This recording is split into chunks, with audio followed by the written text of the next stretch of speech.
Bobby Medina here, and we have some special guests, and my good friend Mr. Paul Barron is with us again, helping us out.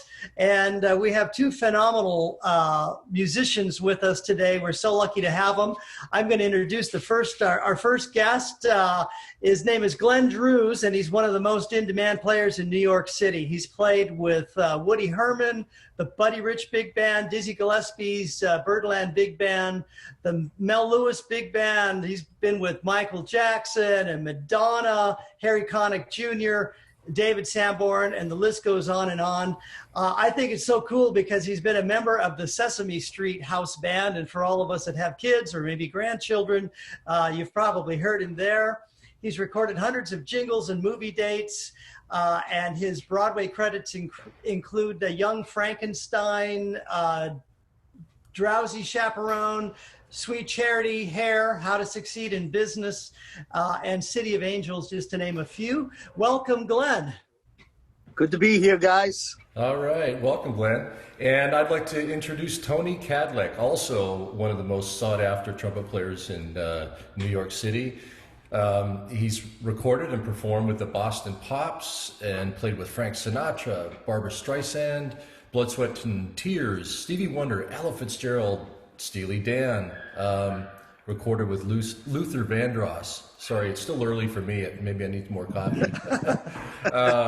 And has his own CD entitled Around the Horn with 10, is that right, Tony? 10 original compositions? No, arrangements. But, arrangements, okay. And he is currently a member of the New York Pops Orchestra, Maria Schneider and John Fedchuk's big bands, amongst many others.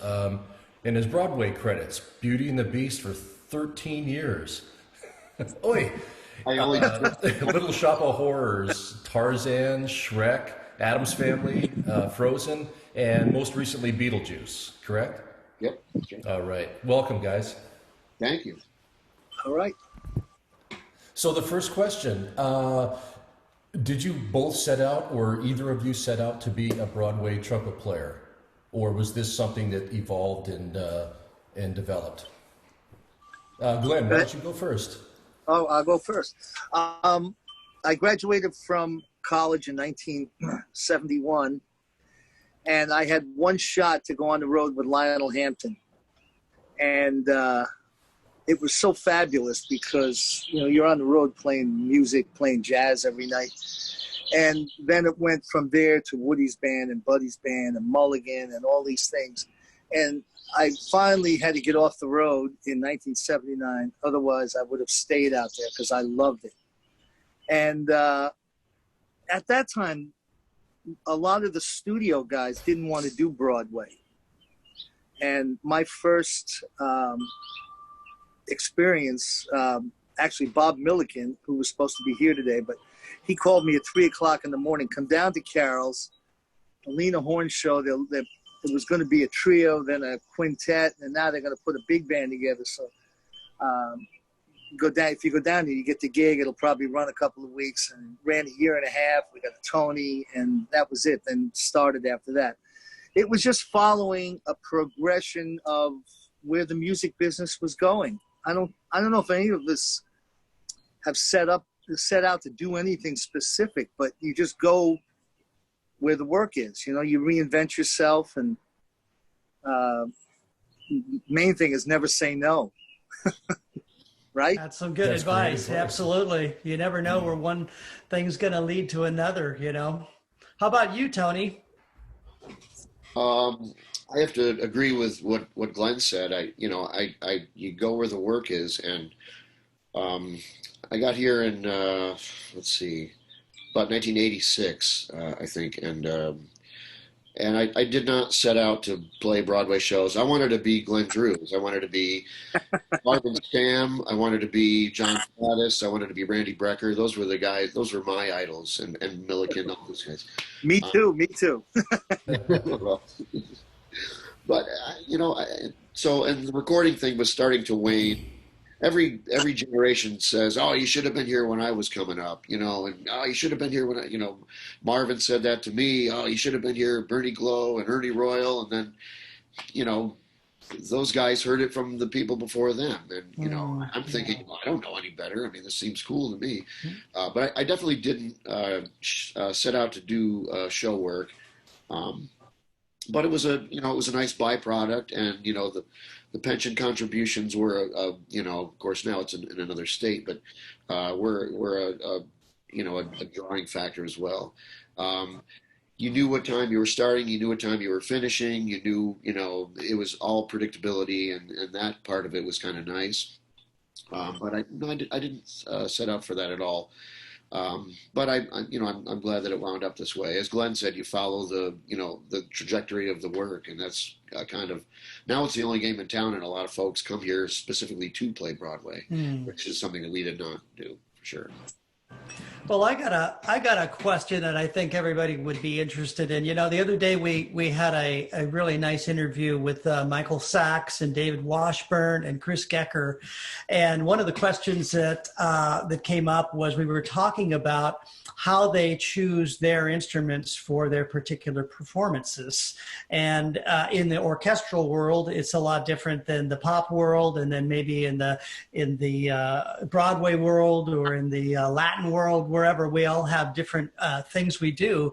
But for you guys, when you're doing a standard show, let's say, I know there's probably no exact standard, but how are you choosing your gear, and what do you typically play? Is it, are you using a lot of doubles out there or not? And give us a little bit about that, Tony. As far as doubles, I think in New York, for whatever reason, the scale is such that lead trumpet pays a very nominal fee, to the point where a lot of the arrangers know that, and they'll write a double into the lead trumpet part, because I think now, for years, it was $9.37 a show. Oh, wow. That's it. Trumpet, which I know in Chicago and LA, it's a whole different thing. But, and there was it was $75 a week for a million years, and now it's up to a whopping $100 a week. So we get like 12 and change. So writers will actually write in sometimes. Some of the cooler writers will write in double for the trumpet player, knowing that they're putting it out there for not a lot of extra money. As far as, I'm sorry, the first part of your question, I've already forgotten. Well, it was just choosing gear. You know, what gear do you typically use, and what are the doubles? What are your most typical doubles? Flugel's pretty much the primary thing. You know, after flugel, maybe piccolo trumpet, and on rare occasions they'll write for cornet, which, you know, I'm happy to play the double, but when it's going to a microphone this far away, I'm not sure in the house you really notice the difference, but I'll take it. And as far as equipment goes, you know, I always end up thinking, wow, I want to really play a big mouthpiece on this and get a nice sound, and we're in the rehearsal studio and it feels great. Then you get into the pit, they put all this baffling up all over, and then like gobos, and after a while you're just like, you're hurting yourself. You say, screw it, I'll just play my small setup and just go for it. You know, and that's inevitably what ends up happening for me anyway. But. Oh, that's good. How about you, Glenn? Oh, I just wanted to ask Tony sorry, Glenn, but did you have to play a valve trombone for a second? Or was that just a rumor that went around? No, sadly, it actually occurred. It was in Spider-Man, and the contractor called me and said, I have a really dumb question. Do you play valve trombone? And I said, I actually own one, and I have the range of a seventh. Can you use that? And he said, I think we can. So we did. I was freaking out about it. I was really sweating it, you know, and they were writing a bunch of low notes that was way out of my wheelhouse. And then they ended up cutting so much music that it wound up being 10 bars. So it was great, you know, it was all like within a fifth. It was perfect. It was great. Did you choose which fifth? No, but it was a comfortable one. It was like flat staff to like B flat above that. I was like, those are some of the notes I can play. So. All right. Okay. Sorry, Glenn, your turn. No, it's fine. My situation's a little different. Like I said, I did this Lena Horne show, which was on stage playing lead. And then that was my first show. And probably what's going to be my last show is Chicago, on stage playing lead. So it's different than the guys that are stuck in a pit. So we actually have to kind of fill the room, sort of, which means I probably play louder and harder than I have to. But I play an old Bach 37 from the 70s. I have a Bess and flugelhorn. I don't change mouthpieces too often. It's just, it's one of those things for me. It sounds good for 2 days, and then all of a sudden it's back to the same thing, So I'm a one-horse pony or one-trick pony. So are you playing more medium-sized gear or smaller mouthpieces? For me, I play a Reeves 42C. Okay. Play a Bach 37 regular weight, and then I have the flugel, the 6C Bach on a flugel. That's what I use. That's cool. Yeah, I got a 42C also, and I have I just switched to a 42.5 rim, just a little bit more room in there, which is nice, and the 42S also I play. So cool. I have a question for you guys, if you don't mind. Please. In this layoff that we have, how you guys what do you do to stay in shape? Tony, you go ahead. Yeah, I set you up for that. I don't stay in shape. I know you didn't ask me, Glenn, but I didn't play for about a month, and now I play sporadically as needed. And I play, and it feels really good for a few days, and then I'm like, well, what am I practicing for? I'm practicing for me, which I guess, but I'm really lazy, so I'm super lame with practicing. Paul is another story in and of.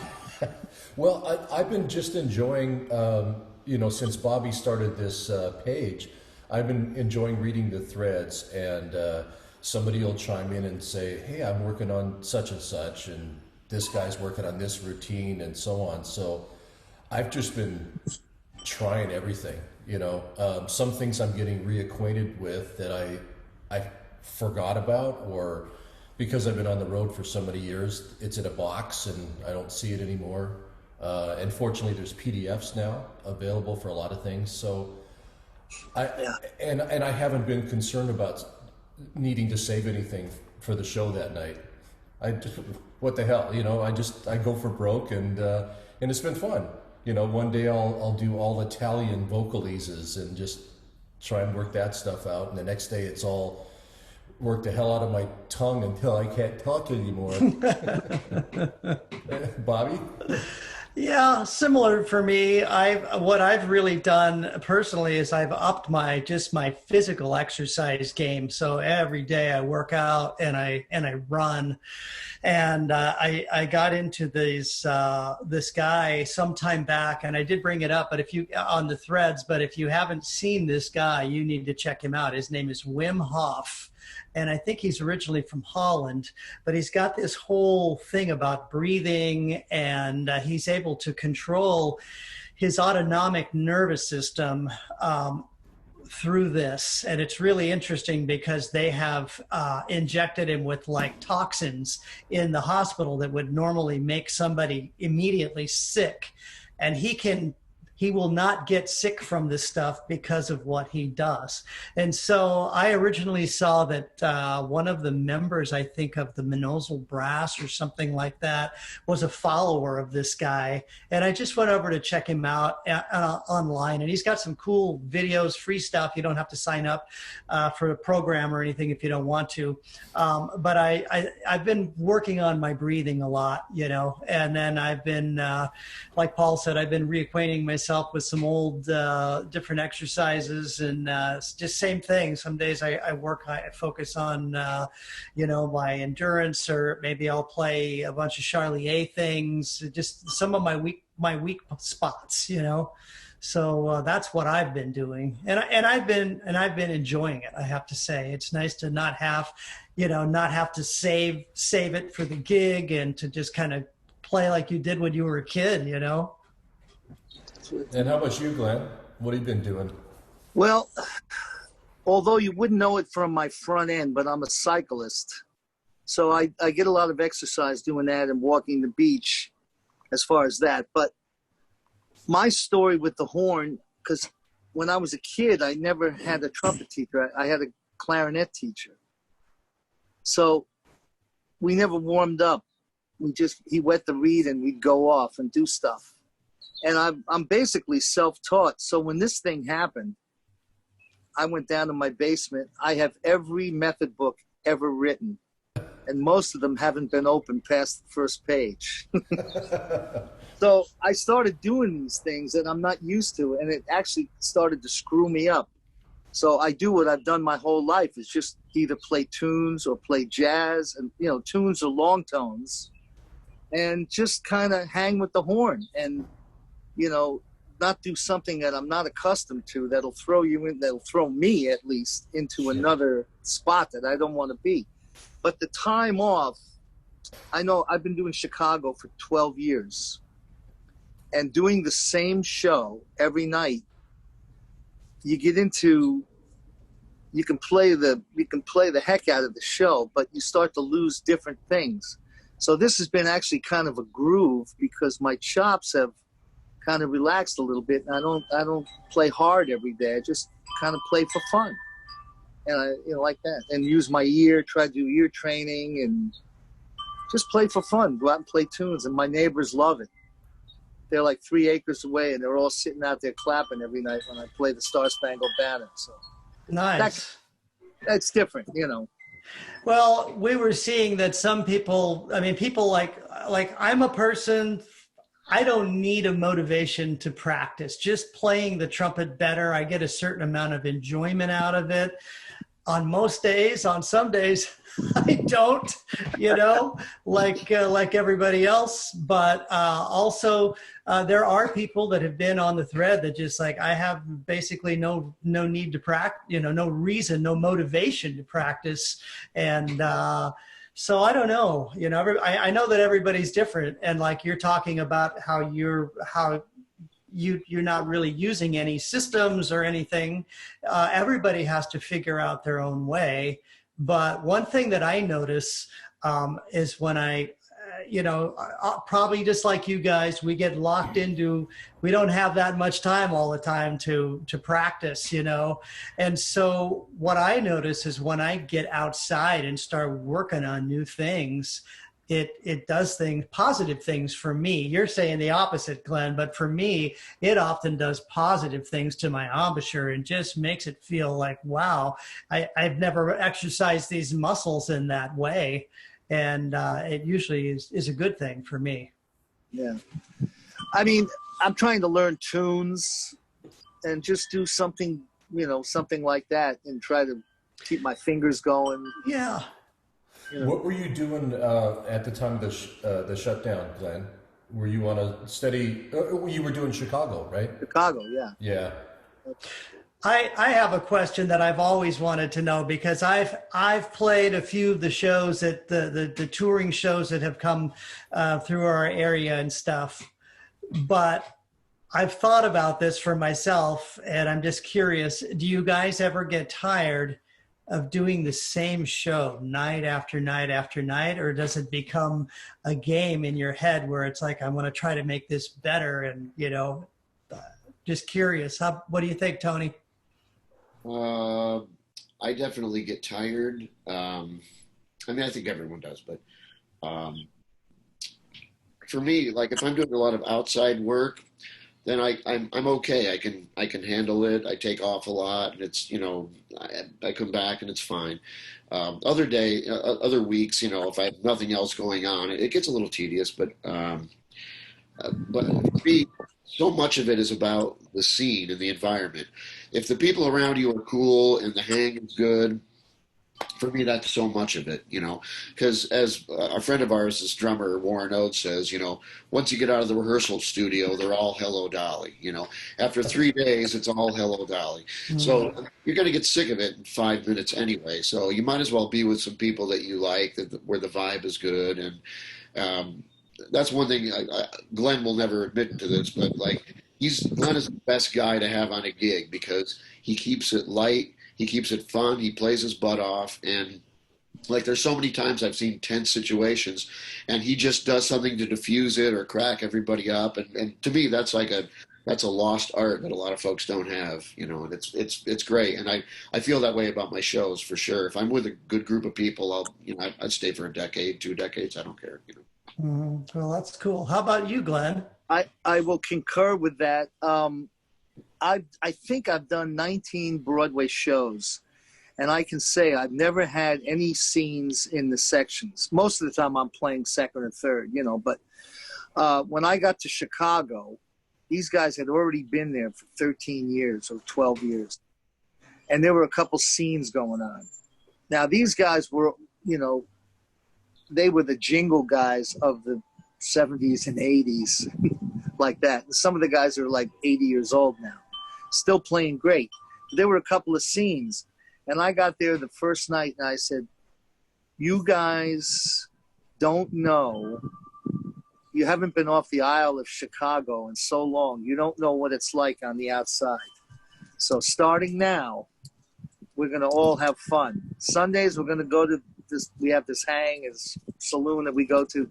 We're going to watch football between shows, and we're going to hang, all of us. And it turned into that. And now it's this great hang. And like Tony said, you know, you don't want to be sitting next to somebody that you can't talk to every night.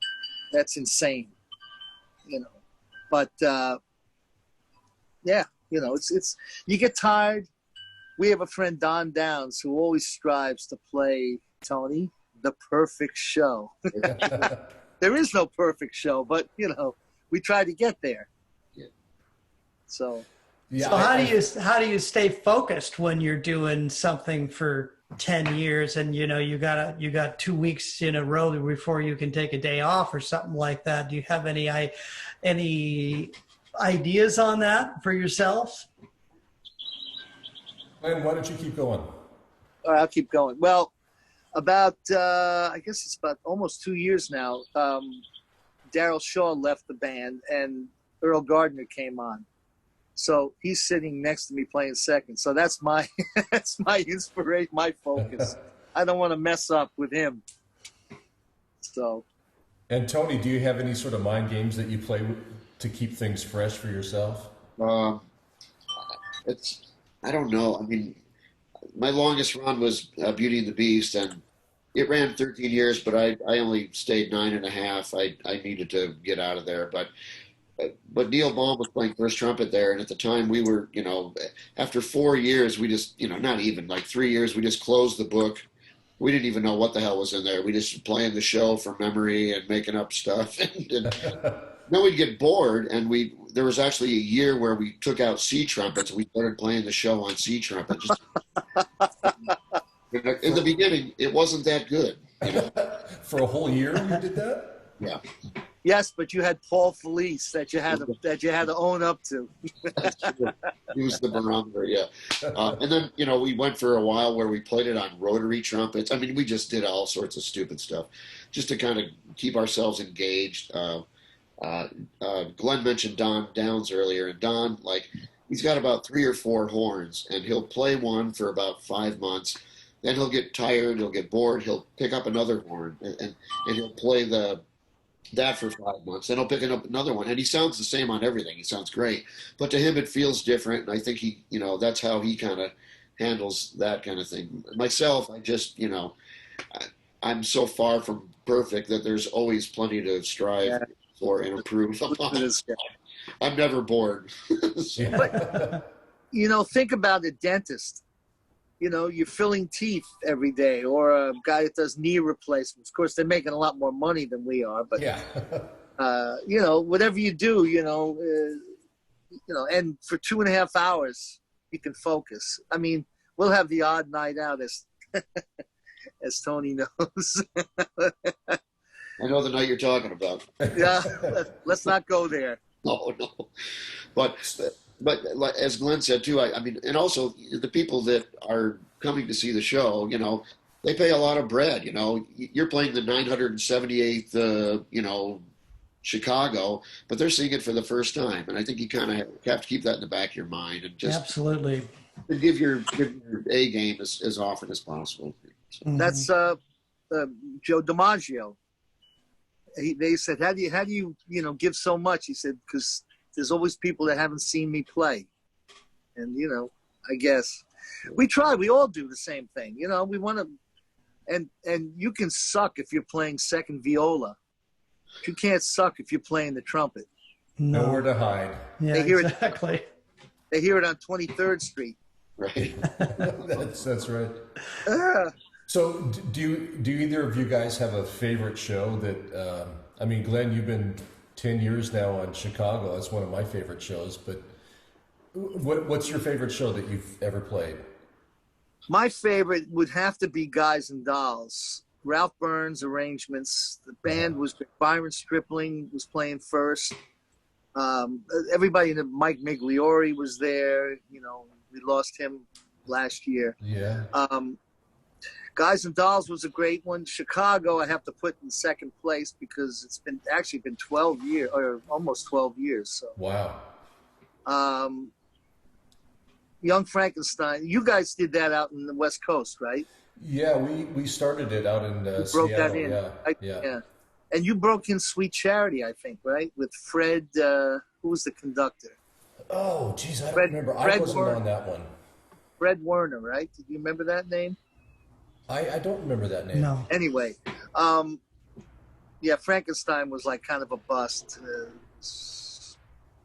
It was supposed to be the next producers, and it wasn't. So We had such high hopes of it when we were doing it in Seattle, and not to hijack the conversation, but to share my short little brush with greatness, Mel Brooks. We were at the Paramount Theater in Seattle, and they had, I think, cut 3 holes in the stage for elevators to come through, and there was just no place to hang at all. And Mel had just a revolving door of all of these celebrities coming to visit him, and he only had one place to hang, which was the same place as the musicians, and that was out the stage door outside. So there he is with, what's his name, McCormick, the guy from Will and Grace. right. I can't remember his first name right I now. never watched it, but Eric McCormick, and on and on and on. And then Carl Reiner was in town for a while. Oh, man. So here's Carl and Mel, and they're talking about the show and just how to land jokes a little bit better, Yeah, if we just cut 2 beats off of this, or we just cut, we need to add 4 bars to this. And it was so fascinating to watch that process. So I would have loved to have seen the finished product when you guys got to do it. I'm sure it was great. Oh, that's wild. But all those guys, Mel Brooks was a Catskills drummer. Sid Caesar was a Catskills tenor player. Who's the other guy? Larry Gelbart was a tenor player, the guy from MASH. And that's why music was always a part of their shows and their gigs, But all those guys were Woody Allen. They were all musicians. So they really understood timing. Yeah. Timing. Yeah. Tony, how about you? Have you got a favorite? Glenn played City of Angels, and I thought that was, I subbed there, and I thought that was really fun show to play. What else? I liked subbing on In the Heights. I thought that was really fun. The Gloria Estefan show, I can't remember the name of it. On Your Feet. That was really fun. And oddly enough, I did this show which lasted for about 10 seconds called Little Women, and it was all acoustic. There was no synth. It was just a 10-piece band and acoustic piano, and it was all very light and beautifully orchestrated and really nice tunes. And I really enjoyed playing that. That might be the most fun show of my own that I had. And, there's other things that are, fun, and Tarzan was kind of fun, and I don't know. It varies. They're all fun in their own individual way, but What's the most demanding show you guys have played? Oh boy. Physically or Yeah, I mean, yeah, just where you just got to be, you're pounding the whole 2 hours or whatever. I would say for me, Guys and Dolls, even though I played second, but I had to move up once in a while. And it wasn't very high, but there were four big dance numbers in that thing, and they went on forever, like that. But it was written great, so nothing. I have a funny story about that, right? If I have 2 seconds. Oh, please, yeah. You know how you leave the stage door, and even though the actors and the actresses are always in costume, but when they come out of the stage door, they have, their street clothes on. And these people are waiting out there. They know every one of them, right? Meanwhile, the musicians and stagehands walk out the door, and they never even look at us. So I was subbing for Brian O'Flaherty, playing lead, and I had a particularly good show that day, and I felt pretty good. I'm walking out, and some guy stops me, and he goes, "Can I have your autograph? You were really great, really great. I enjoyed your performance." So I go, "Well, thank you, man. I'd be glad to give it to you." So I signed my name, and he looks at it, and he goes, "Glenn Drews, I thought you were Big Julie." Oh. And that was it. Done. Big Julie. I said, "I'm big, but not that big." How about you, Tony? Oh, demanding. I don't know. Like West Side Story's demanding in a way that, it's just so different, from scene to scene, and you're playing high notes, and then you got to play like the G sharp at the end and straight mute as soft as possible. Like that's a different kind of demanding. Wall to wall playing. I mean, I don't know. So much of it for me is about the acoustic setup. Like certain shows, like you're in the back and you can hear yourself, and and other shows, you have people behind you, and it makes what would normally be an easy show very difficult. Well, let's talk about that, because that's something that a lot of people don't understand, and people that really, you guys are probably one of the groups of people, that understand it the best, but when I was younger, boy, I would just get completely shut down here because what happened? I was just playing so great, but the room is sucking everything up, and you don't realize things. So how do you guys learn to adjust for the different kind of acoustic environments that you're in? I think it's different in every case. Obviously, every pit is different, and now so much is on headphones that you can kind of dial up what you want, and it takes the interaction out of it, unfortunately, but it does help in other ways. Because bands will be in 2-3 different rooms sometimes. The rhythm section will be down the hall, and you have to have that. Yeah. As far as like everyone in one room, I know I'm a trumpet player, but you have to put the trumpets in the back. You cannot do it any other way. You got to go with somebody for pitch, and if that's not going to be the lead trumpet player, I don't know who it's going to be. And that person has to be in a place where everyone else can hear them. And if the trombones are behind you, and they can't hear you, then the pitch is going to be, different. And I think that's an awful way to set up a pit. That's my personal, get off my lawn statement. Get in the back, That's a great point. A lot of the shows that I've toured, I imagine that you guys were probably set up differently, because so often as the traveling lead player, and we pick up everybody else, for some reason the conductors want me closer, maybe so they can give me that eye if somebody clams or when I clam, and it's really uncomfortable, having a piccolo, and well, I guess now I know how trombone players feel with us behind them. But so often we're against the podium, and my bell is almost at the knee level of the conductor. It's kind of strange that way. And like you said, for intonation and all. The main thing, especially in pits, is the room. So you never have enough room front to back. For the bell, you're playing right against the music stand. And one of the things that I've learned and noticed, that a lot of guys will start aiming at the music, and their projection goes nowhere.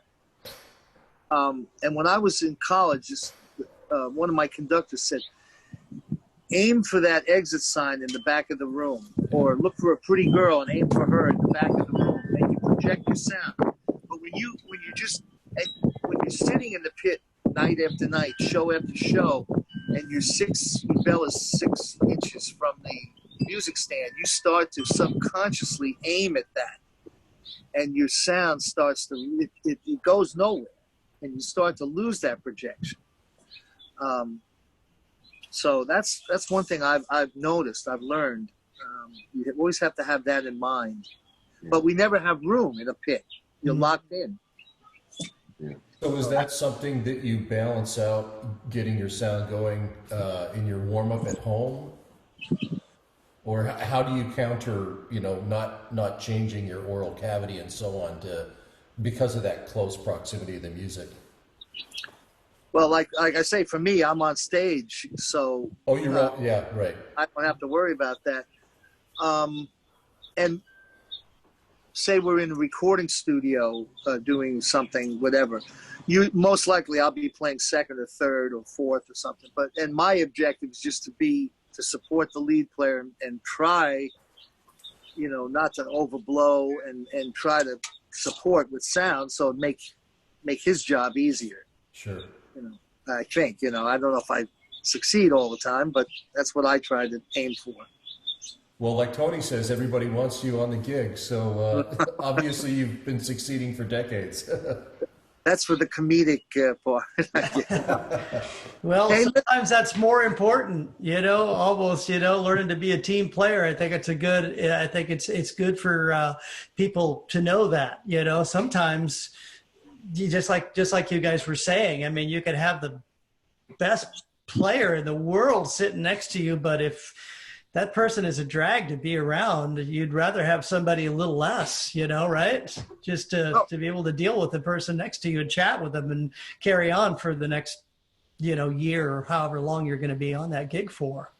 Well, it's like a ball team, if you're playing second and some guy's playing short, but you want to play short, but you still got to, you're a ball team. You're a team. It's a team thing.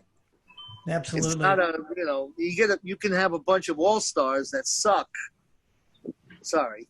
But, you get 9 guys that play as a team and they'll win every time. So. Well, cool. Well, listen, guys, we're just about out of time, and I just wanted to thank you guys and thank you, Paul, for putting this all together for us today. Really, and Tony for getting us hooked up with Glenn. Yeah, exactly. Just a fantastic conversation. I mean, I could talk about this all day here, but I'm going to run out of room here in just a second. So just wanted to say thank you for spending some time with us, and we'll look forward to seeing you on the site. Chime in a little bit if you guys, we'll have to start a Broadway thread or something about shows or something like that, because people like you, we welcome your information and your all your experience. It's really great to have you, and it's been really a pleasure to talk thank you with so much, all guys, of you. for inviting me, and it's great. Hey, listen, one quick thing. Do we have, Tony, you got time for the Milliken story about that thing? Oh, please. About? Oh, my God. Yeah, do it. Yeah. No, it's great. Me? Yeah. All right. What show was he doing? I can't remember. Hairspray, there was a pause in the middle of... you tell the story. Go ahead. Oh, no, I He's doing Hairspray, and in the first act, there was a big pause, and everybody used to get out of the pit and go out, have a coffee, use the restroom, blah, blah, blah. So Bob comes back in, and he hears voices on stage, and he thinks they're rehearsing something for the second act. So he starts warming up, and he starts playing high notes very loud. and he says, they're still talking out there. He says, I wonder what's going on. And he did this for about 7 or 8 minutes while the show was going on, and came back and didn't realize they were still in the first act. And nobody ever said anything. He was mortified. Oh my gosh. That's a great story. Milliken. That show was notorious for stuff like that. Apparently, one of the keyboard players played the first act, and like he was kind of a space cadet anyway, I guess. And he played the first act, and he gets in a cab and he goes home, and he thinks it's the end of the show. So the contractor calls him. He's like, "Dude, where are you?" And he's, "Oh, I'm at 125th Street. Why?" So you got the second act of the show, and he's like, "Oh my gosh." That's it. Hey guys, thank you very much. Listen, if you get out here, we got a great watering hole. All right. All right, sounds good. I hope you catch a few fish here today. I better. You guys stay well, and hopefully it opens up for all of us, and we get back to some kind of, normalcy, whatever it is. Hopefully, Absolutely. yeah. All right, guys. Thank you so Love you much. guys. All All right. right. Catch you, buddy. Bye-bye.